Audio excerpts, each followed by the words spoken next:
So on June 1st, the YouTuber PewDiePie put out this kind of solo project of his called Odysseus.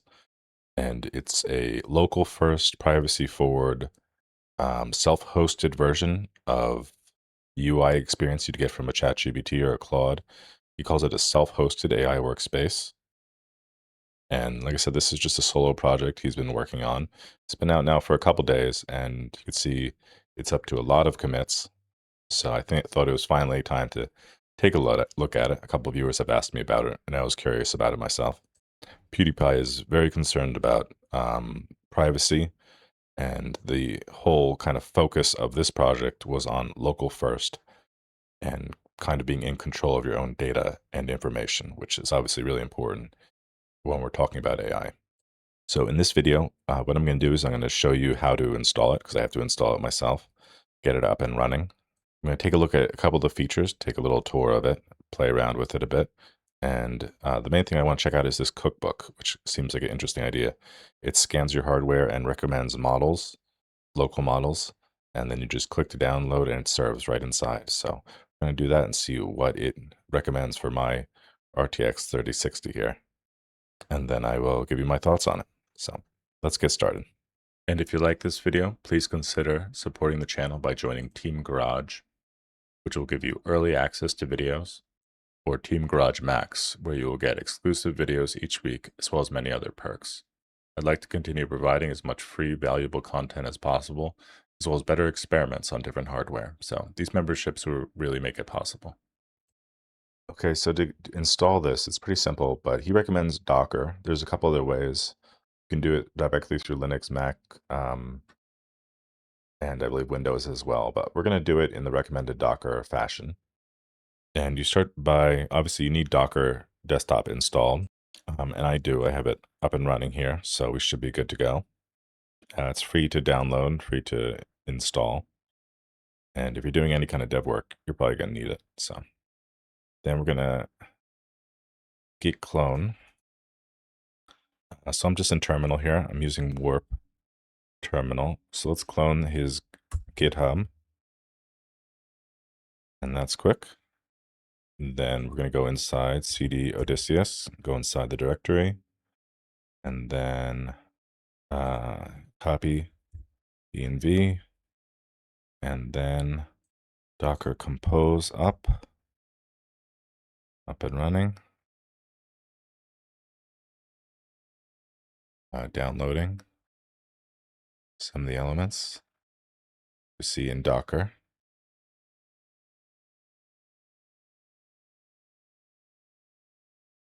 Okay, I'm just going to let this build now. Okay, everything's set up. Let's see on Docker. Yep, Odysseus is right here. So it started, it's running. And then I think we'll just go to browser. Okay. Here, you see I'm just in the browser right now, and I did localhost 700. And it went here to this kind of login screen. Looks pretty good. We got rain going on in the background. So to log in the first time, the default username is just going to be admin. And then you get your temporary password from the logs. So we do this Docker compose logs, Odysseus. Scroll up here, you can see it creates an initial admin. Like I said, it starts just with admin, and then this is your temporary password. So once I actually log in, I'll change this. Okay, so I signed in. There we go. And here we are. It looks similar to like a Claude or like a ChatGPT. You can definitely tell it was vibe coded though. Some of these icons and style choices. It looks good though. So first things first, you want to change that password because that was just a temporary one. So you'd go in here and then change your password right here. Okay, so that's updated. You can add 2FA as well to add an extra layer of security, which is good. So these are the settings. We need a model, right? So add models. You can see the different options here. Local first, which is nice. You can choose LM or image or API. So just to get started, I'm I'm gonna do OpenRouter, and then I'm gonna do the cookbook to find the best local model for us, and then we're gonna use the local model. But for right now, we'll just use the API. So I'm gonna do OpenRouter, and I'll have to find my API key here. Okay, there we go. So I guess add, right? There's a lot of models enabled. Oh, so here we go. You can just search the models. I will say the UI is pretty nice. It's pretty friendly. Let's do the Nemotron, right? That one is Ultra. Here we go, the free one. And it says it's enabled.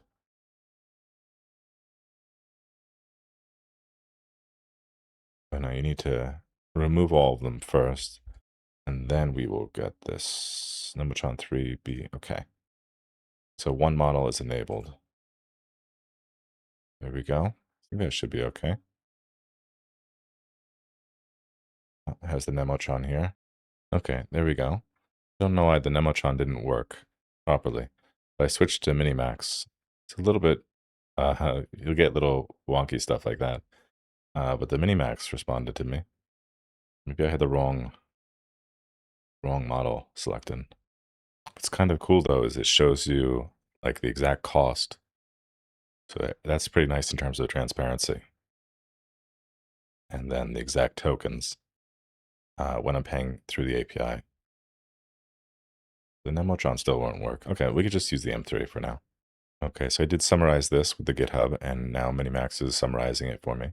So you don't have to configure. It has some tools built in, so it must have had web fetch built into it or anything, because I haven't done anything else. There you go. Gives me a little summary here. So I'll say the UI is pretty nice. It's got here different tools, workspace, prompt, attach files, documents. So this is web search that we just did. Shell access, plan mode. You see all different tools here. The brain. So this has the memories. Drag any Windows title bar to a screen edge to snap it. Drag it to the top for full screen. Oh, that's pretty nice. For full screen. There we go. That's pretty nice, yeah. So this has your memories, long-term facts the AI remembers, skills, settings here, deep research.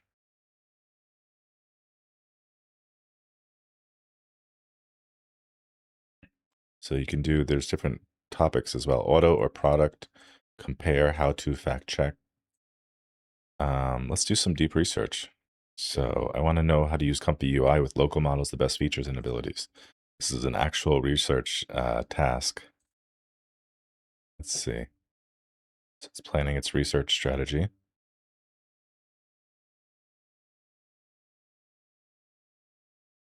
It's got little animations here. Yeah, I think I like the UI, and you saw how simple it was to set up. Just a couple commands, and then you could just use this. This is just in the browser.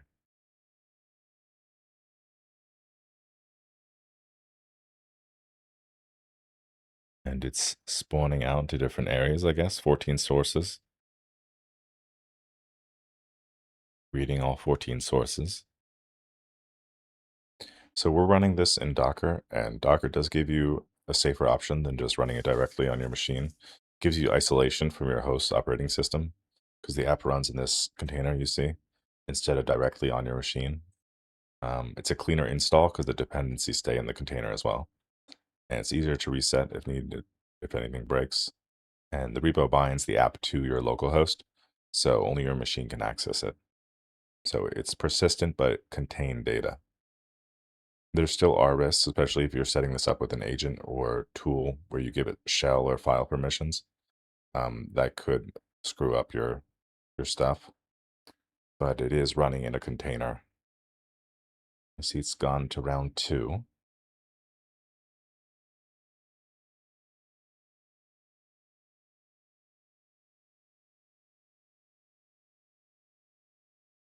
Going to 25 sources.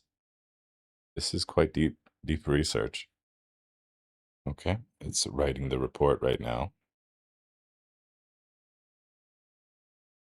Okay, I guess it's done. See the visual report. How to use Comfy UI with local models, a comprehensive guide to features and capabilities. Oh, wow. That's pretty good. I built out this whole report. Has all the instructions and everything. It looks great. Um, how to download and place your first models, build your first workflow. Wow. Optimize performance. This looks quite professional. Model off advanced features, workflow sharing, common mistakes.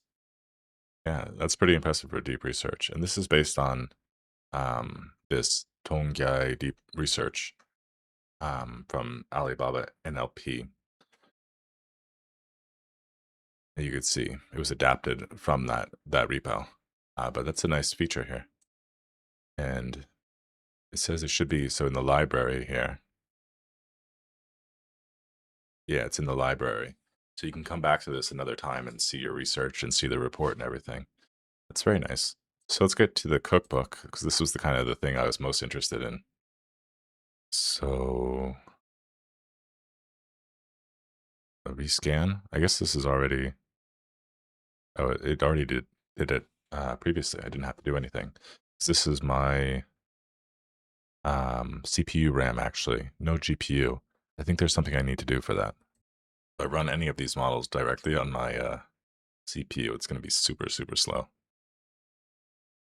Okay, to do this, it's a little bit confusing, but you're going to do this docker run rm GPUs all NVIDIA, and this command here, and then NVIDIA SMI. So the issue was that Docker couldn't see my GPU, so it had to pull this from NVIDIA/CUDA into the Docker image, and then we're going to have to recreate the stack. So that's Docker compose down, stopping, and then rebuild, so that Docker and therefore Odysseus can see my GPU.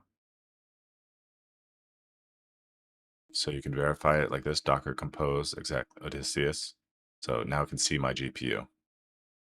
So then I just do rescan here, and now you can see it. Where it said no GPU before, now it says my NVIDIA GeForce RTX 3060. So there we go. So do the rescan. I think it did it automatically. So now this is nice. You could see the different models that it can use that fit mine. See, it fits perfect, all of these. Let's do, I have llama.cpp, so let me pick, how about this, the DeepSeek, or let's do a Quen model. Those always run well. So let's do this Quen 2.57 billion quant 4-bit quantization. So I think I need to download it, right? Oh, there we go. The instruct model is now downloading. Same model, just instruct, which makes it a good for agents. We try the download.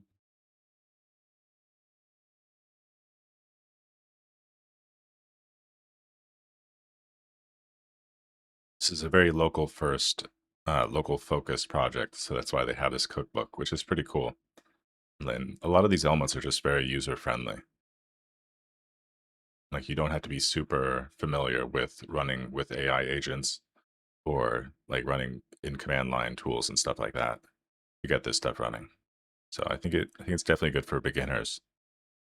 Okay, it says finished. To finish. We have this one. Can we serve it? Save it. Quen 2.5, save that.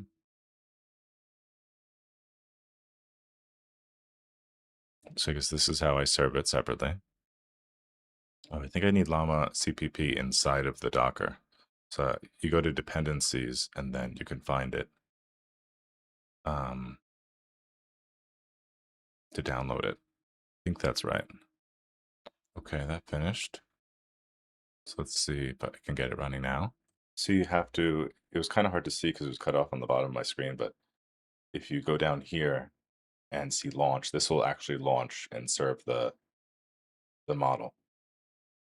But you may need to stretch it down because I couldn't see. It was cut off here, so I was confused for a second. But now we have it running. Okay, so we got it running. I was trying to get it run in the cookbook itself, but it wasn't working. So I had to run it just through the CLI. It gave me a command to do, and then it is working now through here. So you can see I'm talking with the Gwen model. So the cookbook worked to kind of find which model was good for me, right? Downloading it and getting the llama set up, but actually serving it, I had to go through the CLI. For some reason, it just wasn't working for me directly, but still a useful and kind of cool tool to it. And now we got our local model working here. Said hello. What's the capital of Japan? So this is the Quen 2.5. What are the top 5 cities in Japan in population? So you can see it's gonna process the results here.